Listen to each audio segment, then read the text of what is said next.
moment. So, and our two speakers today, Tim and Nick, both approved the recording, and the recording will be made available on IEA's YouTube channel. So miss this, or if you are not able to be there for the whole session, then please feel free to go and pick it up there. All right, so just a very quick introduction. This is the first in what I'm hoping will be a series of presentations from around the world. And we're starting looking at a traditional map of the world in the bottom right-hand corner, Australia and New Zealand. If you're looking at a non-traditional, it'll be the top left-hand corner. The purpose of this seminar series is to talk about the future of work and what this means for our profession, for human factors and ergonomics.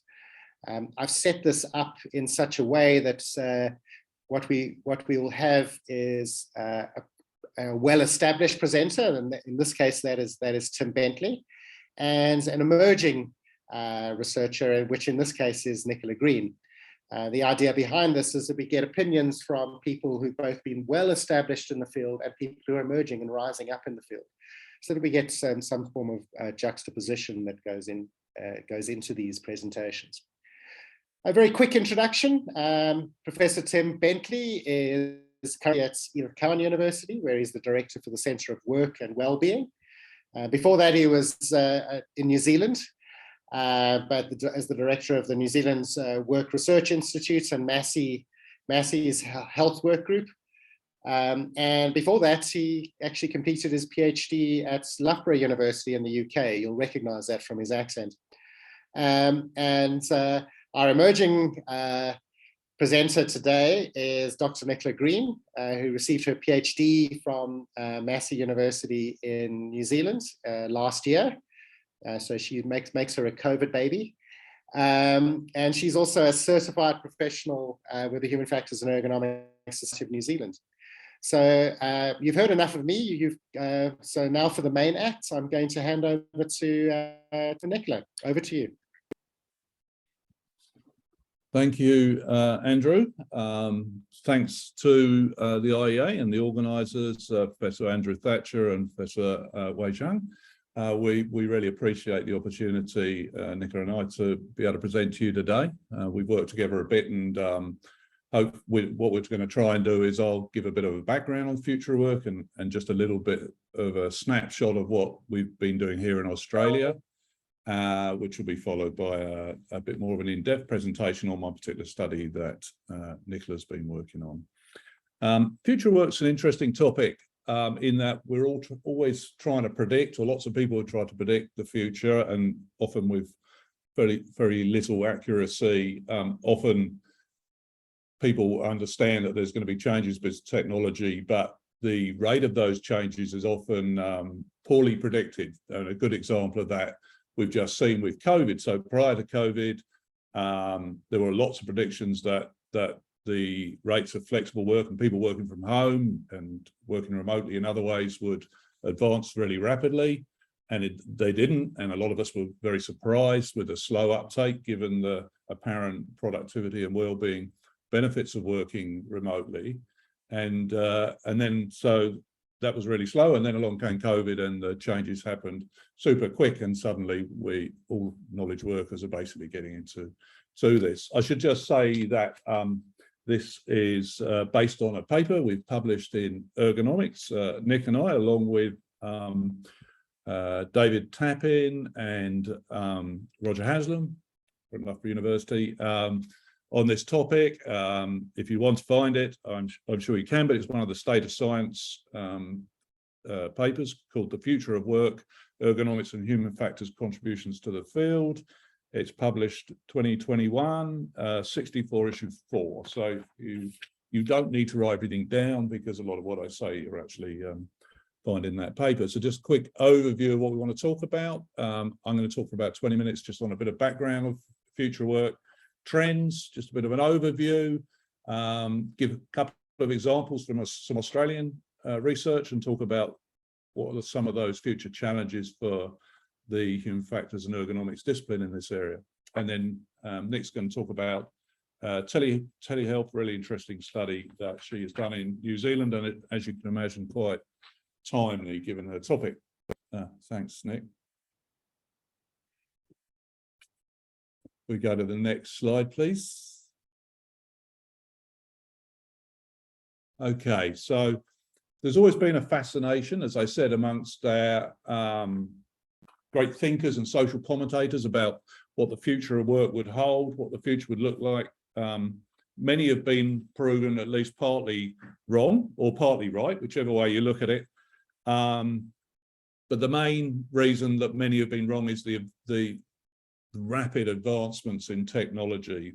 They couldn't have been imagined by the early commentators, people like Marx and so on, who did predict changes in how we work and the nature of work, but not to the extent that we've seen.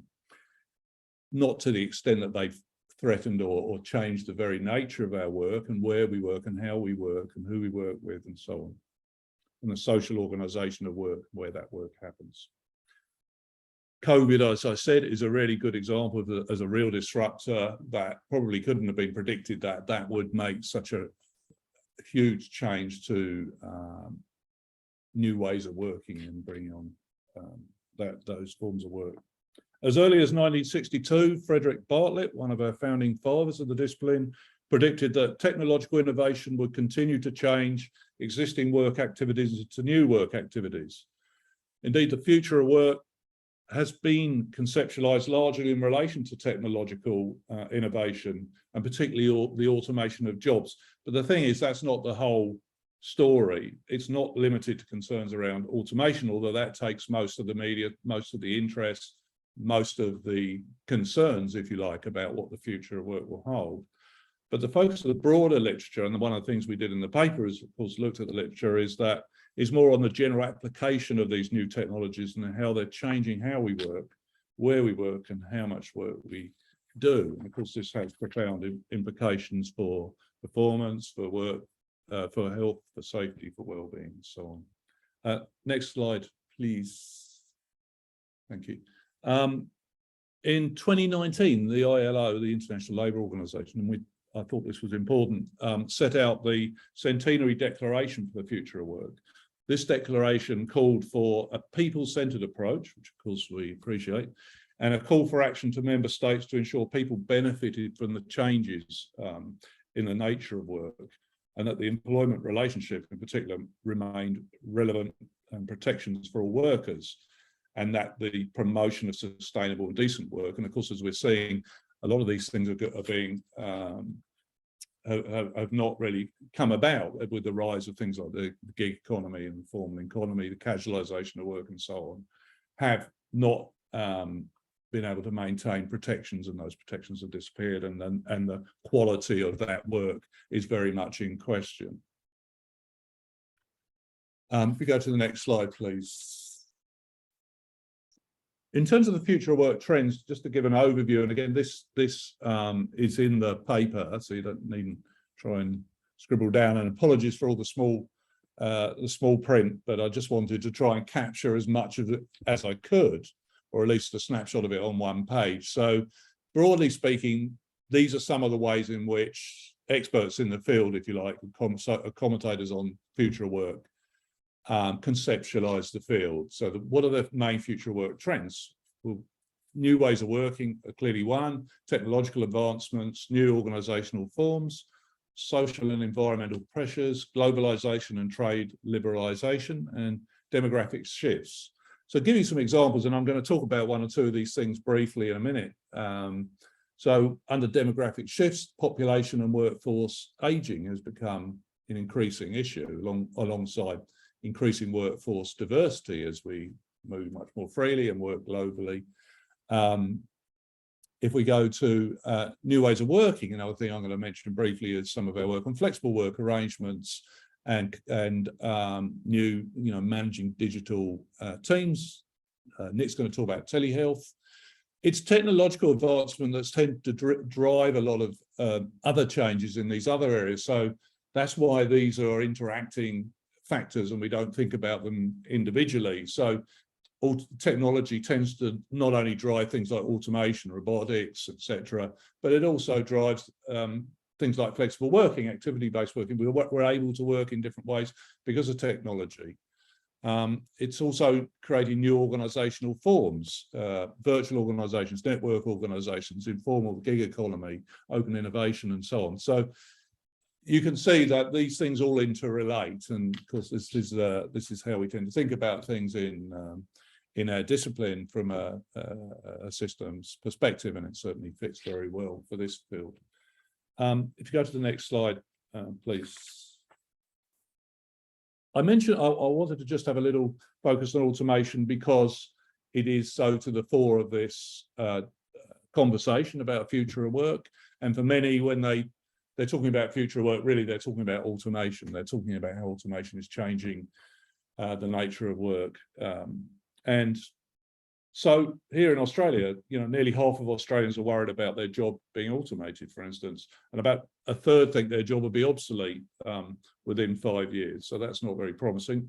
On the other side, the flip side of that, more than half of Australians think that the technology will improve their job prospects. So what's happening? So automation of work, we know, of work tasks will impact many roles and the workplaces where these roles take place. And of course, the nature of, I should say, workplace, we're having to start to think about workplaces not just being the traditional workplace that I guess is a place of containment for us, but work is anywhere, and that has profound implications for our discipline and how we study work.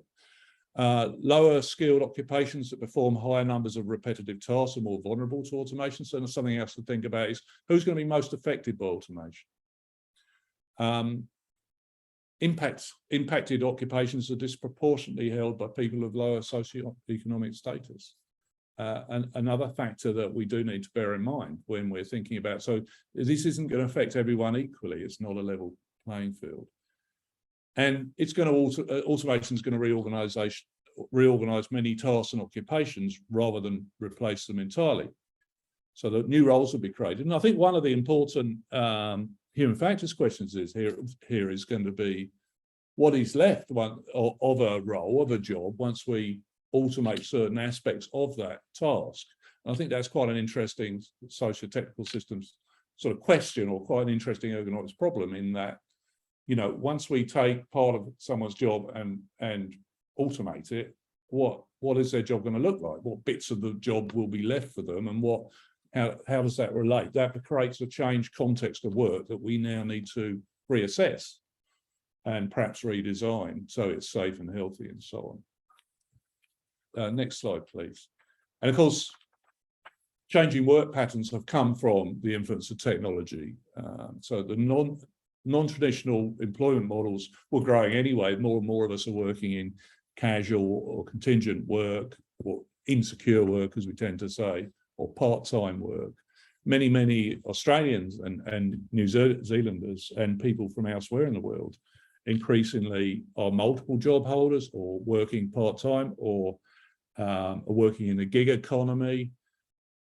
Less and less of us are working in what many of us who are more my age have taken for granted across our careers, often working in a single career for one employer or a small number of employers doing similar sorts of work. That's not the future our children will have, and we need to be able to train people to self-adapt and continue to learn and develop themselves so they can be adaptable and flexible to take on new roles. New employment models are giving people more flexibility, and some of that flexibility is win-win. And I think, for instance, working from home, and some of it is not. Some of it only benefits the employer, and we need to be mindful of those things. And how we design that work. So which brings me to this, and Nick has helpfully already moved the slide along. Just some examples from some of the work we've done recently. I put these up as they're prettier than putting more bullet points, but in the end, these are just some outputs from work we've done recently, just looking at one particular aspect of future work, and that's new ways of working and flexibility. Some of these studies we were commissioned to start before COVID came along. So we're already, actually the government here was already interested in how we design flexible work, and particularly work from home, so it's safe and supports the well-being and performance of workers. And COVID struck partway through the work, and luckily for us and unlucky for everyone else in the world, we were able to look in real time about how organizations managed the rapid shift to working remotely and how workers and work teams did that. And from an ergonomics point of view, of course, from a human factors point of view, I was looking very much from a management of that work point of view, but from those, in terms of those areas, we found quite a lot of interesting stuff. Let me just quickly give you a quick summary. So the first thing to say is we adopted a systems approach looking at these. We use a range of quantitative and qualitative approaches to look at the experience of people who are either working remotely, having shifted rapidly, or were being managed, or who were managing people who were working remotely. And we also compared these experiences with those that were not working flexibly or working remotely. What did we find? And so we were interested in the impacts on that changing work context on the worker well-being and psychological health. What did we find? Both managers and workers face significant new and additional demands when managing distributed work and work teams, which impacted their performance and their mental health. These were not well recognised, were not well prepared for. A lot of organisations didn't have policy in place. They certainly didn't have training for their managers in how to manage people in this respect, and that led to greater risks to the workers. There were additional new demands associated in psychosocial hazards faced, associated with technology, use of technology, restrictions to things like bandwidth for certain tasks. We also had issues around people suffering more social isolation, feeling distance from their careers and their colleagues and their managers, and how you deal with all that in the design of work, which I think is still an interesting human factors problem. And then there's all the issues in the home, work-family conflict, who works where, negotiation about that space, working with noise, substandard ergonomics equipment, workstation setup, all those things. So as you would expect. We came up with a number of recommendations from this work. One is it's a change work context, and absolutely hazards and work needs to be reassessed. Hazard management needs to be reconsidered, as it is a significant change in work context. And I think a lot of organisations aren't really doing this or doing it well. There are new psychosocial hazards. These need to be recognised, managed and controlled. There's need for an application of good work design principles to the design of flexible work. Ensure the workers have input to the design of their work and scheduling of the work. They're the ones experiencing it, the subject matter experts. The rapid shift to remote working was not straightforward for many, and many had to rely and draw on huge resilience, physical and psychological, to cope. And at some point that comes to an end and people burn out. So we need to understand their experience and design work so it's healthy and safe. We also need to remove the barriers to flexibility by adequately resourcing collaboration technologies and providing the necessary training and so on. And line managers absolutely need training in development in how they manage new psychosocial risks. They need new competencies for this and to manage people who work in distributed way. They need better relational leadership skills, and that's one thing we've been working on a lot here at the centre. And next slide, please. Thank you.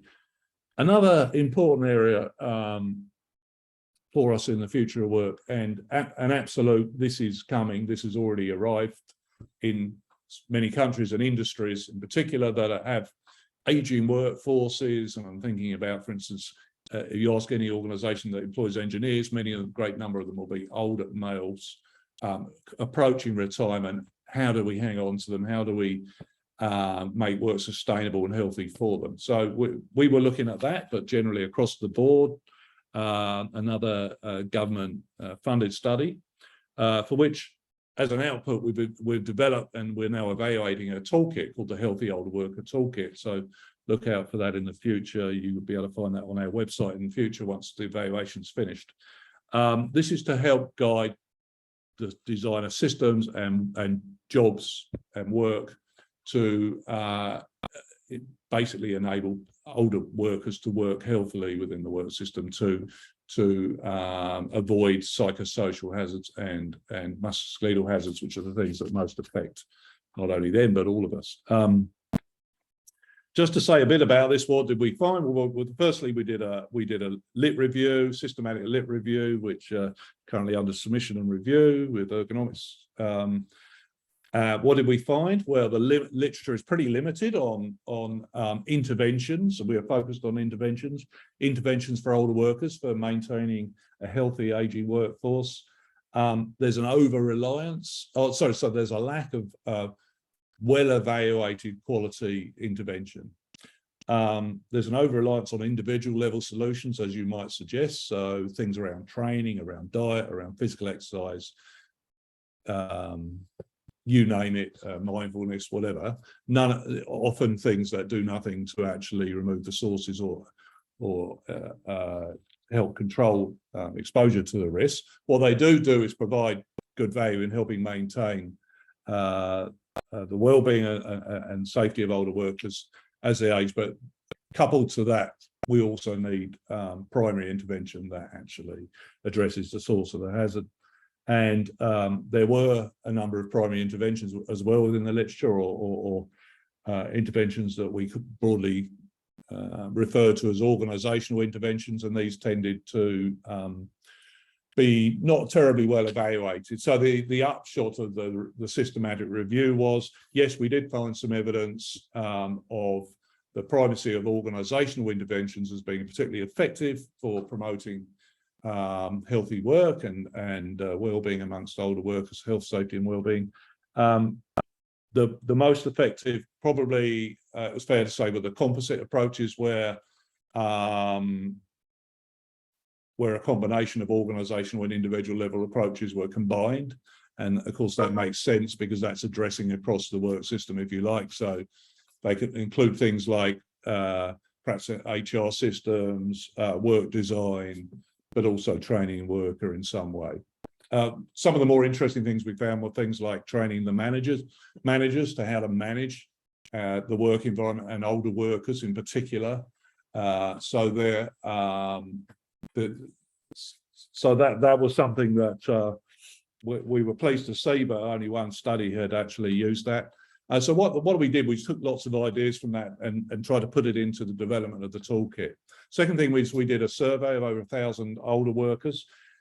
I haven't got much time, so in a nutshell, I'll tell you that a key finding there was that as workers age, the older part of the older workers, and we surveyed people 55 years and over, the older part of those sort of 65 and over, or 60 and over, I think it was, actually had better health and well-being outcomes and safety outcomes than their younger counterparts. And this suggests as work, and of course there could have been a healthy worker effect there, but it also suggests that as people age, they deal with the demands better, they have more resources, they have more experience, and they have learned to manage their own health and well-being and safety across time.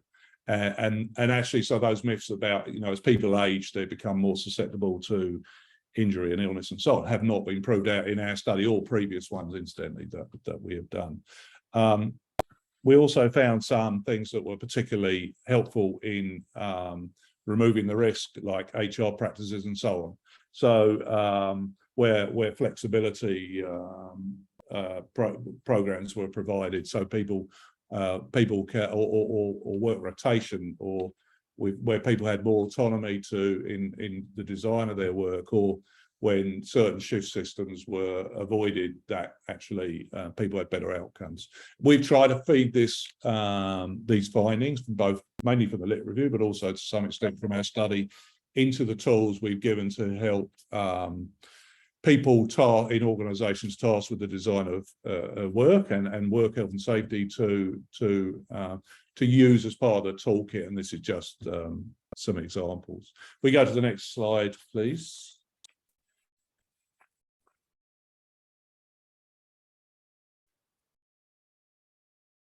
So in terms of challenges for the discipline, and of course this is this was, I guess, one of the main outcomes of the paper that we wanted to find. What are the key things that we can recommend as, I guess, a future research agenda, and some of the challenges that were still there. Some of these are beginning to become addressed through research, but as I think I mentioned at the start, or certainly we mentioned in the paper, that there has not been lots of work looking across the wider implications of the future of work on work, given that ergonomics human factors is a discipline concerned with the design of work and the study of work, and of course the changing context of work means we have to think about it in a different way. So if we're thinking about you know, work design and designing equipment and all the other things that are important to a design discipline, we do need to think about how work has changed, where people work. So people now, so with new ways of working, what about the homework environment? What role of ergonomists are playing there in how to work with employees and employers in making sure that, you know, people have safe and good workstations, good working environments at home, given that, you know, up to half of us at any given time could be working from home as opposed to the traditional office, which can be more controlled and better equipped. Other forms of new ways of working, like activity-based working, have had some attention from our discipline. Digital work hubs. What about demographic shifts? So the design of work systems for a diverse and distributed workforce. Cross-cultural design of equipment to fit user diversity. I could go on. You can see these are in the paper, I should say, in table form, so you can certainly look at them there. I think again, these are all interacting, these issues, but there's plenty here for us as a discipline to get our teeth into. I know Andrew and others have been focusing on some of these areas around green ergonomics and so on, and there is plenty of work going on in pockets. What we don't have, and I think this is where I want to end, is as a discipline concerned with the study of human work, we need to be responsive to all these factors and the changing nature of work, and how, where and when we work, and how we organise work, and what the composition of the workforce is, how that's changing, and how these things interact in the work system, and how these influence performance and work, health and safety, comfort, etc. All the things we're interested in. Yet as a discipline, we've yet to produce an adequate framework that reflects these changes to inform the practice of human factors and ergonomics. And I think this is our challenge, and one of the things we were trying to do is move towards that with this paper, or at least move the discussion within the discipline. So I will finish there. I don't know how long I took, but I'm hoping I'm reasonably on time. And I'll hand over to Nick. Okay.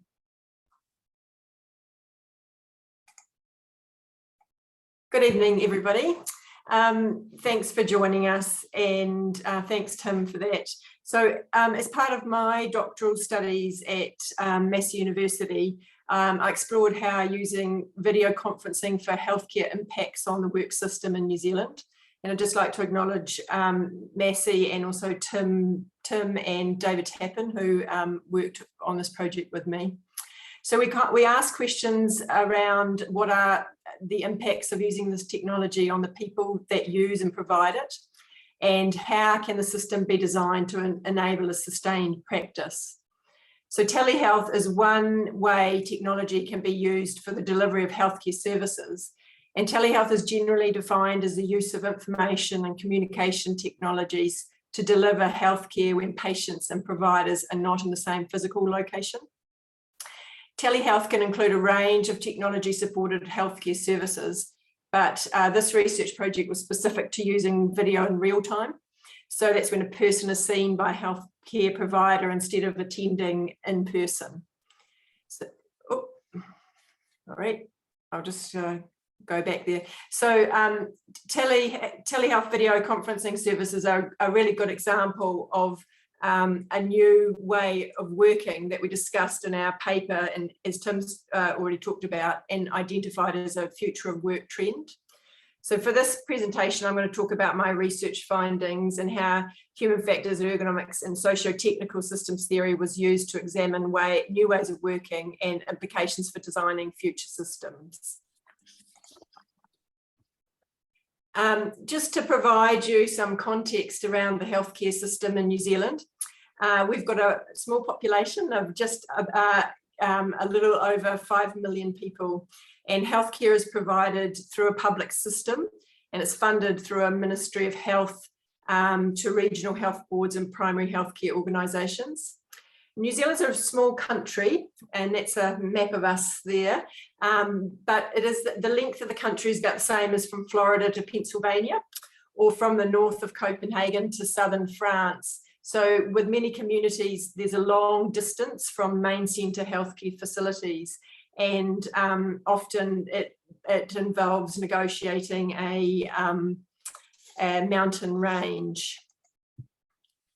So in New Zealand, and I know globally, there are pressures on healthcare from several sources, increasing healthcare demands from an ageing population, and that includes ageing healthcare providers.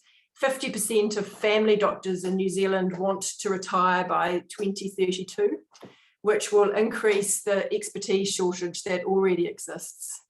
The costs of providing this healthcare continues to increase, while there is growing gaps between population groups and accessing the healthcare that they need. In New Zealand, this is particularly evident in our Indigenous Māori population and in Pacific peoples communities, with large gaps in health outcomes compared to the Pakihawa European population. There's also additional challenges in providing medical services to rural and isolated communities. So while telehealth provides one opportunity to address these pressures, the practice has not become usual business to the extent that had been predicted, similar to the other future workforces that haven't really been, haven't been well predicted.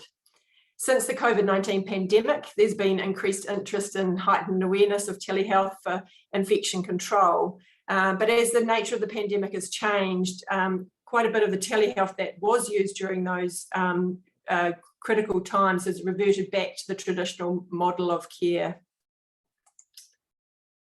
So in New Zealand, telehealth video conferencing services are mostly provided in a spoke and hub model. So that's where patients at a smaller healthcare facility are connected to healthcare providers located at larger hospitals. So sort of like a larger hospital to a satellite place. And the other way it's delivered is direct to the patient at home or wherever they may be. And typically the healthcare provider is then based at a healthcare facility. So those are the two types of video conferencing that we looked at in this study. The project focused on the work system and followed a qualitative paradigm. And we tried to investigate the perspectives of people at multiple levels of the system. And we used two phases of data collection. First, interviewing an expert reference group, and then a sample which consisted of providers and receivers of telehealth and those who declined to use telehealth, which was a really interesting cohort, which is possibly could be explored much more. The second phase also included contextual observations. So the findings were thematically analysed and synthesised into contributions. The New Zealand health system, as is all health systems, is complex and adaptive, and any change is challenging, including new ways of working.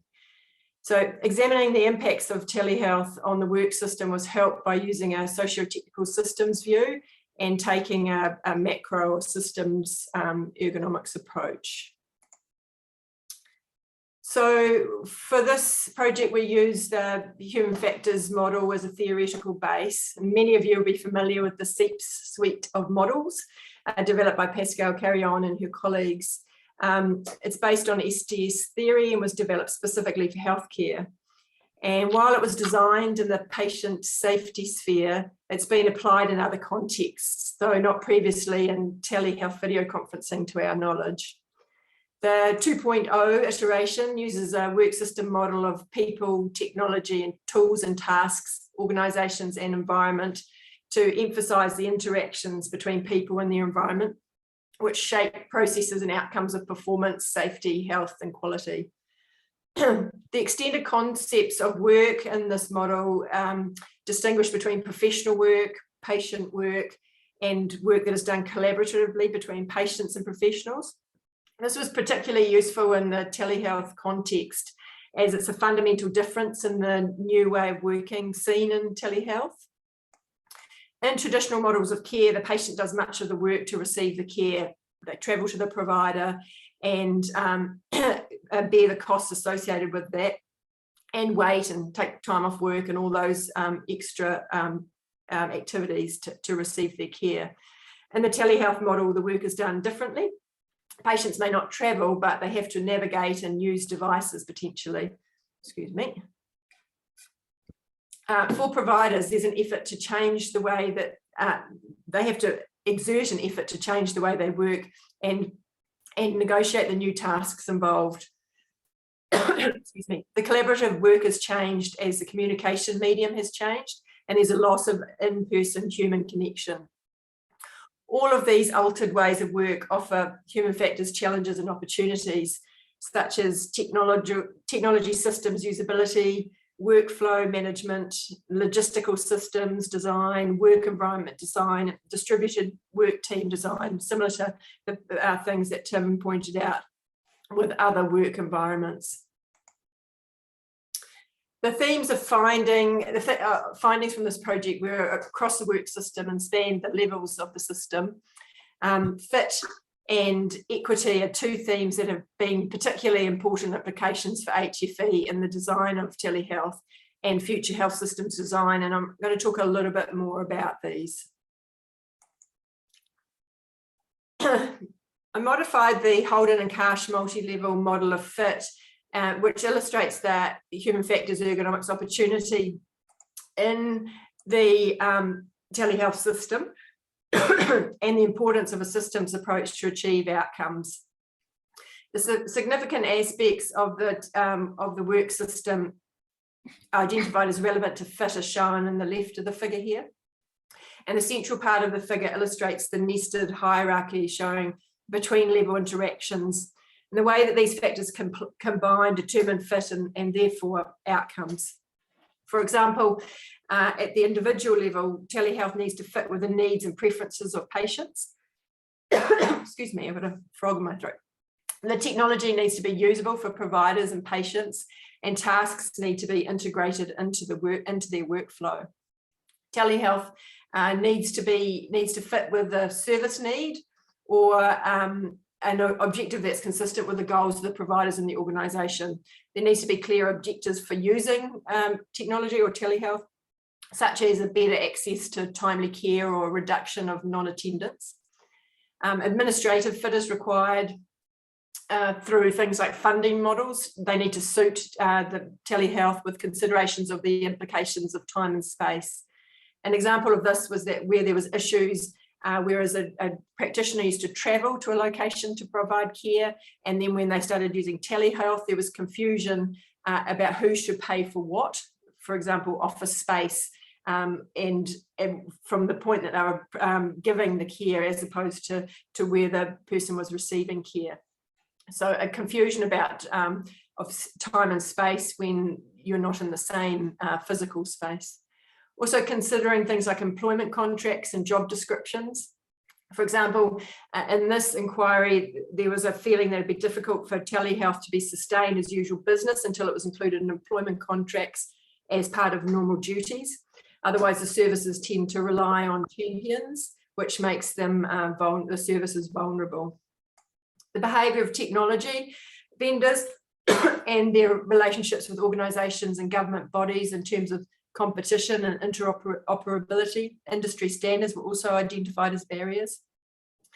And telehealth video conferencing needs to fit with legislation and requirements of professional bodies. For example, there was New Zealand Allied Health guidelines that suggested that before you use telehealth that you should have an in-person visit, which is generally preferred by practitioners, but it does create limits on potential models of care and implications for business economics.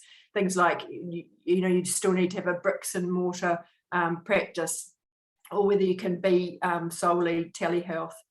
The requirement in New Zealand, the requirement from Medicines Act stated that a prescription had to be signed in hard copy by a prescriber, and so that created an impediment to workflow and increased workload for prescribers and patients if they were using a telehealth model. It's been really interesting to watch during the COVID-19 pandemic because it's resulted in a lot of changes to some of the barriers. For example, in New Zealand, the Ministry of Health waived the requirement to have a hard copy prescription, and so that it could be done electronically through the pandemic, and that's now become a permanent feature. And also a temporary waiver was allowed so that prescriptions didn't need to be signed by a prescriber.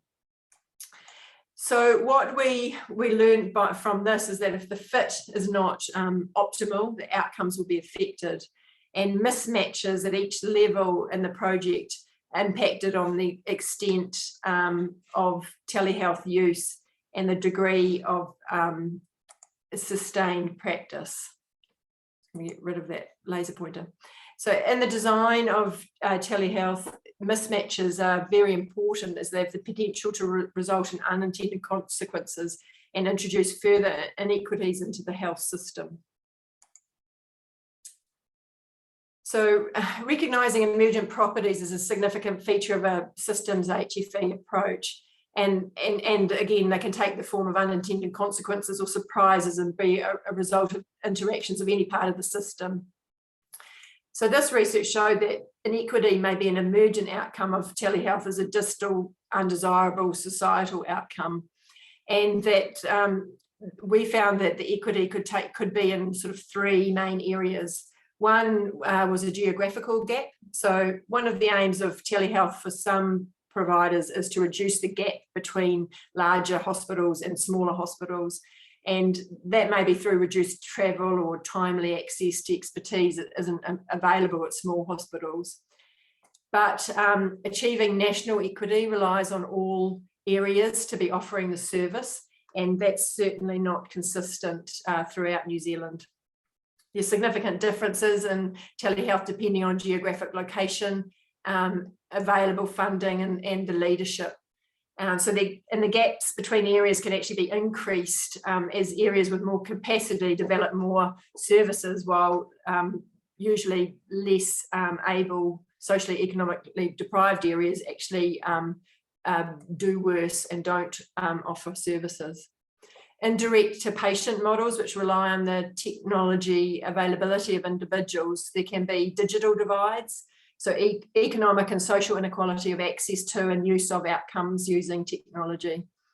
Access to wireless broadband is described as the newest social determinant of health, and access to internet and technology devices, along with technology literacy and skills, has impacts on outcome. So during the initial COVID outbreak, it was demonstrated that some of these barriers of accessing technology were not insurmountable given urgency and the right conditions. And in New Zealand, there was agreements between the Ministry of Health and telecommunication companies, which resulted in removal of data charges for critical information, internet resources and contract tracing apps, and data caps were removed. However, provision of devices and skills is not enough. The social structures and behaviours of individuals and communities need to be considered. And this was seen in participants who declined to use telehealth video conferencing services despite having technology resources available and the skills to use them, and there being a clinical reason, an appropriate clinical need. A final aspect of equity that we found were gatekeepers. So some providers choose not to offer telehealth to some patients, even when the patients may be suitable from a clinical perspective. The assumptions made by providers as to whether patients may be interested, have suitable technical abilities or devices, or are the right age, may also create inequities in the delivery of services. Potential gatekeepers extend beyond clinical providers to support staff, for example, people like receptionists and booking clerks. Attention to possible and actual outcomes and who these affect has implications on how new ways of working are designed. So our research suggests that an external environment extension of the current outcomes shown in the SEEPS 2.0 model is needed. This would reflect outcomes which may interact beyond the organisational level and have impact on the external environment or society, such as equity or achieving universal health coverage. In New Zealand at the moment, we have a health reform underway, and there's an opportunity to design the future of the healthcare system to a way that is better, more usable, and achieves the goals that we're looking for.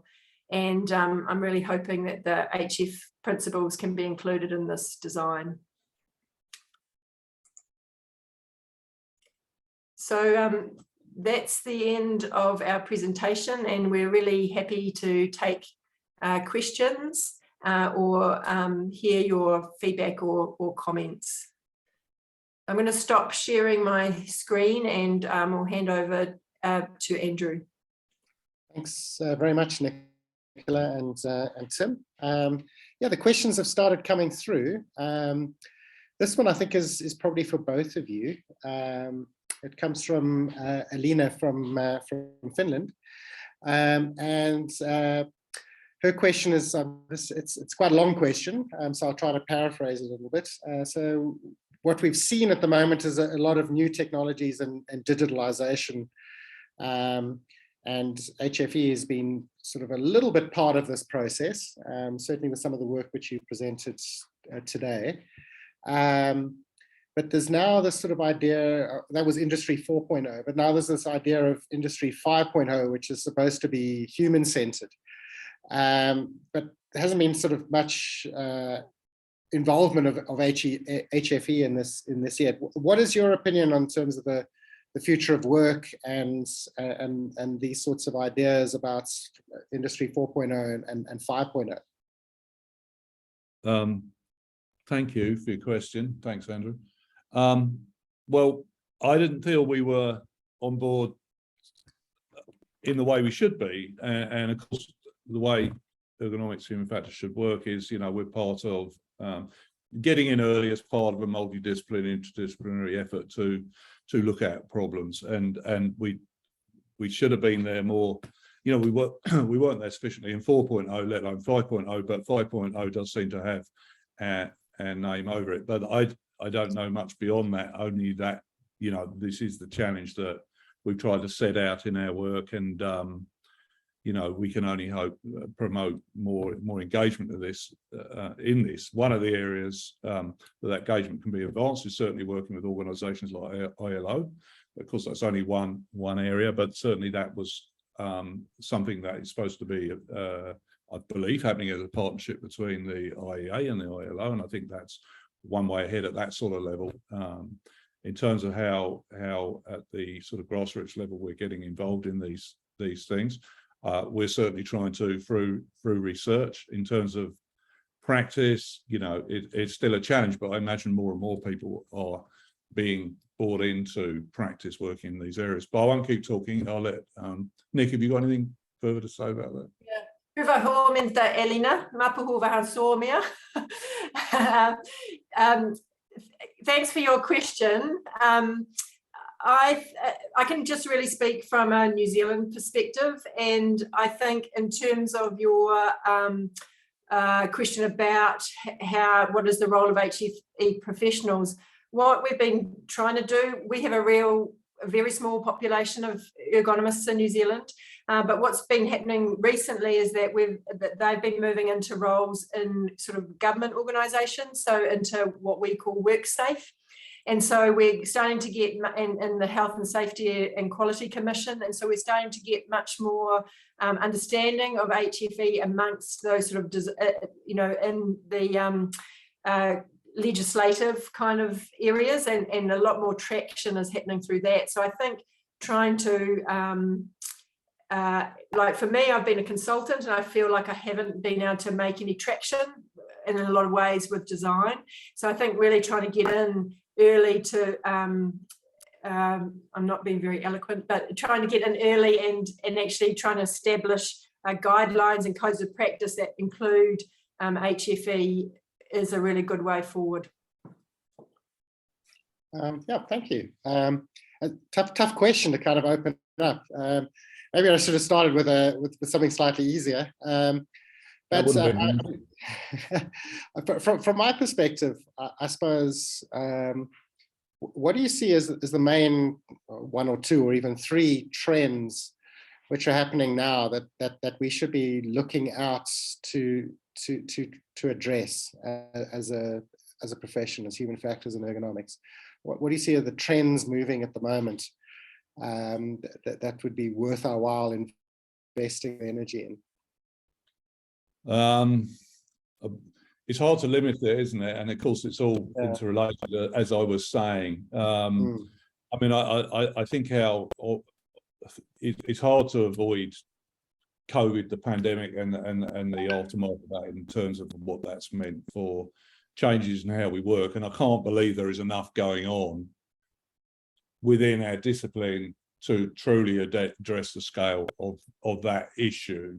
How do we make sure that the changes that we've seen in how we work are safe, healthy, productive, etc., and what role do we play in designing those work systems, particularly where people are working remotely, working from home, where we can't, you know, where there are issues around, you know, workstation design, all those things. So that's obviously going to be, for me, that's always going to be one of them, perhaps because I've been focusing in that area, perhaps just because it's such a big issue that we kind of all encountering in some ways. One of the other ones I mentioned, I mean, for me, the aging workforce is a huge thing. And again, that's why I've been focusing research attention in that area.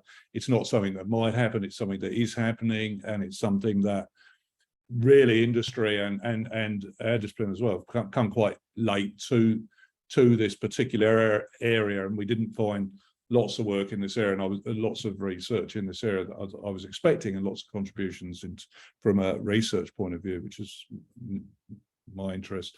And another one is obviously around technology and how that's influencing job market, I guess the informal economy, gig economy, the nature and quality of those jobs. Obviously, there's all the issues around job security and protection, but there's also the issue kind of related to that around the actual quality of work. So for me, the quality of work is, I guess, the big number one issue that all those things that I've mentioned relate to. I expect Nick's got some things she wants to. Nick. Yeah, thanks, Tim. You put me on the spot. Yeah, I mean, I guess go right back to the sort of design aspect. So safety by design, and designing products and systems with the HFE principles at front of mind. And I guess from my perspective, it's those health systems and really trying to be really cognizant of how the design impacts on the outcomes, similar to what I talked about in my presentation. And, you know, that speaks to much more than the micro level, but actually looking at the meso and the macro level as well.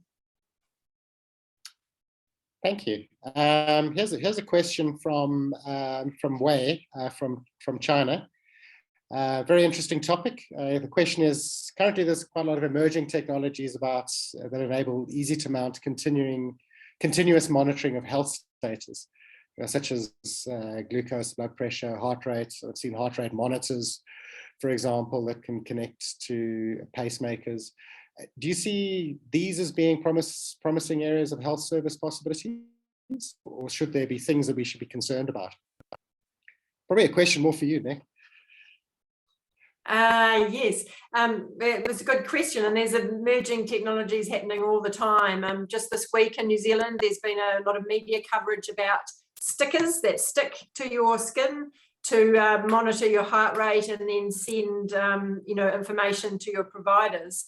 There's definitely possibilities. There's also a lot of concerns. There's concerns about you know, privacy issues and where the information gets shared.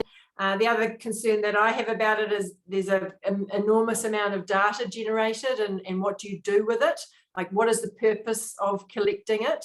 You have to have really clear objectives about why you want this information and who's going to see it and what's going to happen to it. So really getting back to the human-centered part of it, like why we're doing these things. But certainly there's a lot of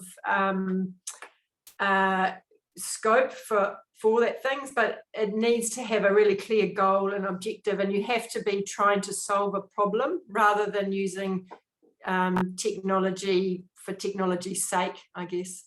Yeah. Okay. Here's another one too. I suppose this is in some sense related to the previous question, although it's less focused on healthcare. It feels like things like gamification of jobs and the gig economy, these sorts of things are being a way to try to attract workers and then obviously to retain them. Is there a dark side to these types of approaches? So, for example, gamification of jobs and gig economy, and what could HFE do to deal with the dark side of these new developments? I mean, I think obviously there's a dark side to the whole idea that this nature, you know, the whole gig economy, formal economy thing, in that, you know, they simply don't enjoy the same protections and employment rights as everyone else. So you start with that. But in terms of gamification of gig economy, I'm not too sure. Not a specialist area of mine. I would think that it's going to be problematic. Anything that, you know, that is outside, that we don't understand well, and we haven't studied, and we don't know the impacts on people's health and well-being and so on. That's the problematic aspect. So I'd be interested to see if people are actually doing research on that. Perhaps the question also might be able to tell us about that. Yeah, I think gamification is really, really interesting, and I would like to see, I haven't looked at much of the research myself, but the things that immediately spring to mind is things like cognitive load and workstation and intensification of screen use, because, you know, sedentary work is becoming more and more a problem, I guess, and but also a lot of the jobs have been designed that way. So I'd be interested with that. In terms of the gig economy, yeah, I think that you asked about the edge to make sure professionals don't enable, and I think sometimes flexibility is a double-edged sword. Talking from myself, I'm working in the gig economy, and you know, there's times when everything coalesces to be very awful, and then other times that there's nothing going on.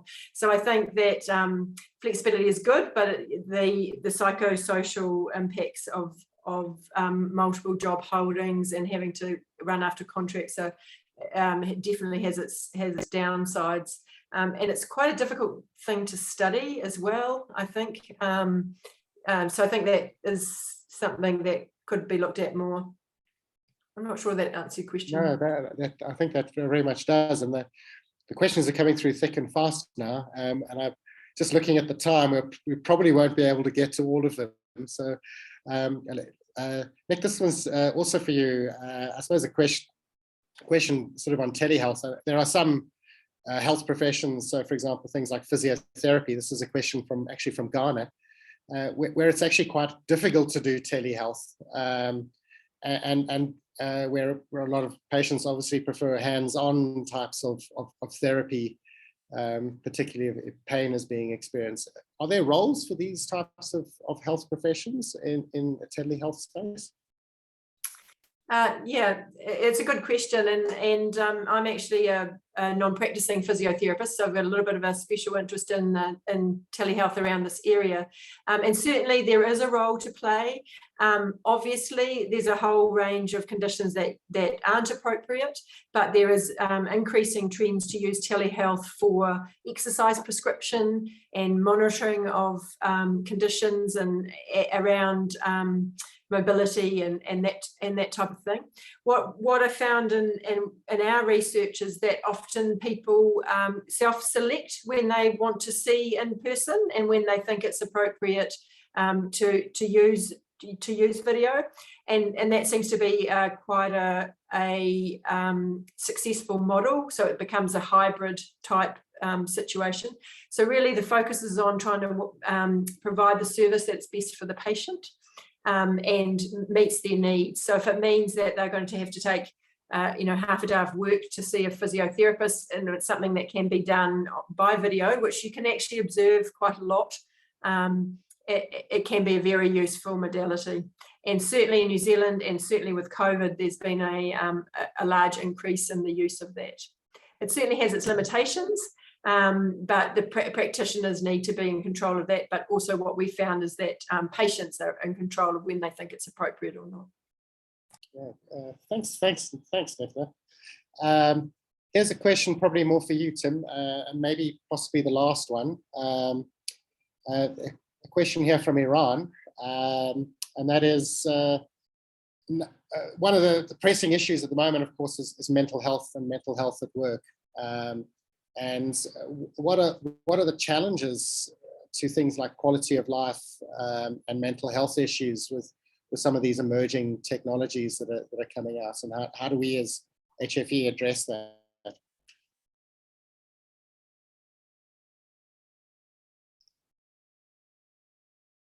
Tim, I think you're still on mute. So sorry, it's getting late in the day. I didn't hear all the question. I'm going to have a stab. So, you know, one of the things I think we go back to is the context of work, and because I'm interested in work as opposed to issues more broadly, I suppose. But in terms of the future of work and the change of work context, we really need to strip back and understand it, that as this context shifts, we need to reassess and reevaluate work and redesign work on the basis of that science. So, and I don't think that's really happening. A lot of changes are happening super rapidly, and we're not understanding the consequences well. Nick said it quite well just now, one of her answers. We're not understanding the consequences well, and we're not considering that in the design of jobs as they change. And I think that's been something we've seen across a lot of the studies we're doing, that we're just jumping into new things and taking on new technologies rapidly and new ways of working as a consequence, and not really understanding the impact that's having on individuals' mental health and the quality of their work and their work life. So sorry, I didn't hear all the question, but so no, I think it's I'm dancing around it a bit, but I heard the end. Yeah. So yeah, sorry, probably some connection issues on my side, but yeah, I think it's probably too big a question to answer here either as well. I think one final question, and this one's from Australia, Heidi. He's asking, you know, what is the role of work health and safety regulators in ensuring that they look after HFE issues with this changing world with this emerging world of work and the future of work? What is the role for work and health and safety regulators? Do you want me to go, or you want? I'll I think that, yeah, have a go, have a go at it, and then maybe we could close up. Well, I really think it's still upskill and understand, you know, how, you know, we've just had this. For instance, we were working with a regulator here who was putting forward the new legislation coming through for actually it was a new code of practice for psychosocial risk. And we were asked to review it, and one of the things we noted was it hadn't accounted with anywhere within that code the changing nature of work, the new work context, the role of technology, gig economy, all those fundamental changes to work had not been considered and should be considered within this code. So it went back, and then it became part of the code, and the code is much better and more useful for that. So I think, yeah, regulators do need to, you know, take these things on board, and to some extent they need to certainly lead the way as part of their role in this. Yeah, I don't know if Nick has anything she wants to add. Nick, you want to add anything to that? Only just to say kind of what I said earlier, which is in New Zealand, we're actually trying to get HFE professionals into those regulatory bodies, so that the HFE issues are front of mind. But it certainly needs to play, it plays a huge role, because those often set the codes of practice and the guidelines that goes through. So trying to have HFE involved in those organisations, in my view, is critical. Sorry, I lost my connection in the middle of that. My humble apologies, Nick. But maybe just what I'll do is just use this opportunity just to close off the session and to thank Nicola and Tim specifically in particular for launching off this webinar series. There will be other options from around the world, and hopefully we can start looking at getting some common threads, but also some unique inputs from different parts of the world. For those of you who weren't able to listen to the whole session today, it will be available on IEA's YouTube channel. So Nick and Tim, you can go and have the arduous task of watching yourself speak, which I usually try to avoid. I'm not sure if that also has a chat function underneath, but if it does, we can still carry on some questions in that forum as well. You'll see there's quite a lot of comments and thank yous coming from all parts of the world. I've seen Italy in there and Sweden. I know some people from, there's Turkey, there's Ireland. I think Dan's in the United States, which means he's got up really early. Yes, there's Alina from Finland. I didn't know you spoke Finnish, Nick. That was outstanding. That was an outstanding surprise. It's my little party trick. It's one. Well, there we go. That's cleared in from South Africa, living in the Netherlands. I see some other people also from Rhodes University. That's down here in South Africa, and of course, Wei from China. Finnish is a very common language. I think that must have been tongue in cheek, Alina. Yeah, I have to say it's very useful language to have in New Zealand. Very useful in New Zealand, exactly. And Nick, thanks very much to you in particular for using up part of your evening. One of the questions there was on mental health, and I'm sure we've intruded on your kudos. There we go. I think Dan is obviously also in Finland at the moment. We've intruded on your own mental health by not giving you an evening off to do that. So thank you very much for giving of your time. No, I really appreciate the opportunity. Thanks very much, everybody. I'm stopping the recording now, and Alexandra will organize it to be loaded up onto YouTube. I've saved it. Alex, from your side, I've saved it to the cloud, which I'm assuming is the right place to save it.